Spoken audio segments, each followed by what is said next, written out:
안녕하세요, 김주현 세무사입니다. 크리에이터 분들 세금에 대한 기본적인 내용들, 그다음에 두 번째는 어떻게 하면 우리가 세금을 덜 낼 수 있는지, 또 어떤 지역에다 사업자 등록증을 해야 하는지에 대한 부분들도 설명을 드렸습니다. 오늘은 조금은 그 절차에 대한 부분을 자세하게 설명을 드려볼게요.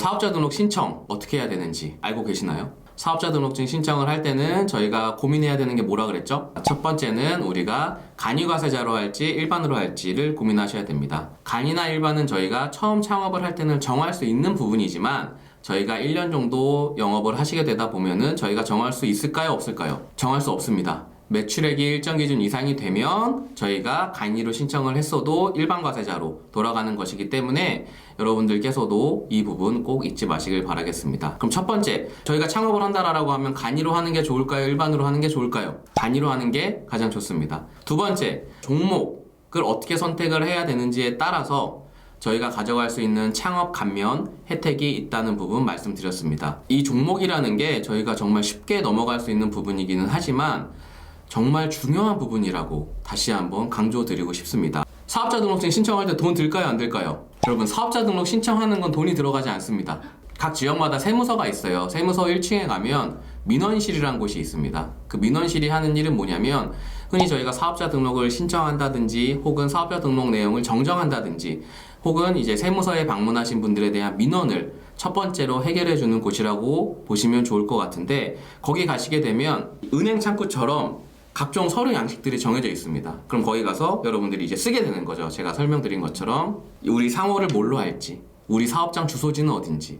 사업장 주소지는 보통 이제 크리에이터 분들은 자택으로 하시는데, 자택으로 하시게 되면은 내 집이면 상관이 없지만 남의 집이라고 하면은 임대차 계약서를 꼭 가지고 방문하셔야 됩니다. 그리고 세 번째로는 어떤 업종을 할지에 대한 부분도 정해야 되는데, 그 부분 또한 세무 전문가분들과 꼭 확인하셔서 진행을 하시길 바라겠습니다. 업종이라는 코드는 이제 국세청에서 이런 업종이 있구나 라고 정해져 있었지만 불과 몇 년 전만 해도 유튜버 이 업종 코드가 없었어요. 저희가 사업자 등록 신청을 했으면 수익이 발생을 하는 상상을 빨리 해보시길 바라겠습니다. 행복해. 유튜버 시작했습니다. 갑자기 막 떡상한 거예요, 여러분들이. 그때 되면 저희가 가장 고민을 해야 되는 게 물건 사고 사치하고 이런 게 아니라 나 세금 많이 내야 되겠구나, 이 고민을 하셔야 되는 거예요. 일반 과세자는 1년에 2번 부가세 신고해야 된다고 말씀드렸습니다.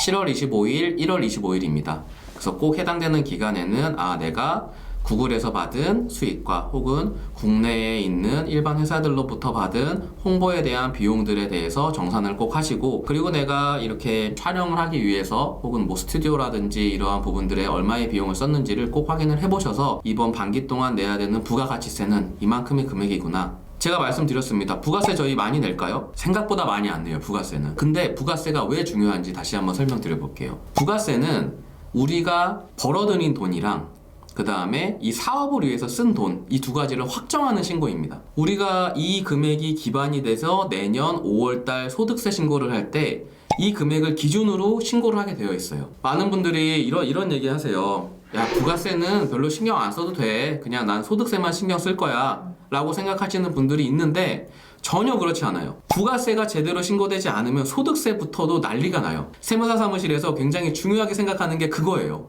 회사를 운영을 하신다라고 하면 법인 대표님께서는 항상 내가 매출이 이번 달 얼마였구나, 비용을 얼마 썼구나, 이번 달에 내가 반기에 부가세 신고를 얼마 하겠구나 라는 부분을 계속 많이 신경을 쓰시길 바라겠습니다. 네, 이제 저희 부가세까지 냈습니다. 그 다음에 저희가 내야 되는 세금 뭐가 있었죠? 소득세입니다.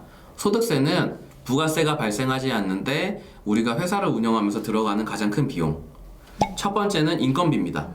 인건비는 부가세가 발생하지 않지만 저희가 사업을 위해서 사용하는 비용 중에 가장 큰 비중을 차지하는 것일 거예요. 그래서 이러한 부분들도 저희가 신고를 해야 되고, 두 번째로는 축의금이나 무의금을 저희가 들였다든지 혹은 기타 여러 가지 부가세가에 해당이 되지 않는 여러 가지 비용들이 아마 처리가 되게 될 겁니다. 그래서 이러한 부분들을 토대로 소득세 신고를 하게 될 텐데, 난 100% 감면이니까 세금 신고 그냥 막 해도 돼, 어차피 난 감면이잖아 라고 생각하시는 분들도 계실 거예요.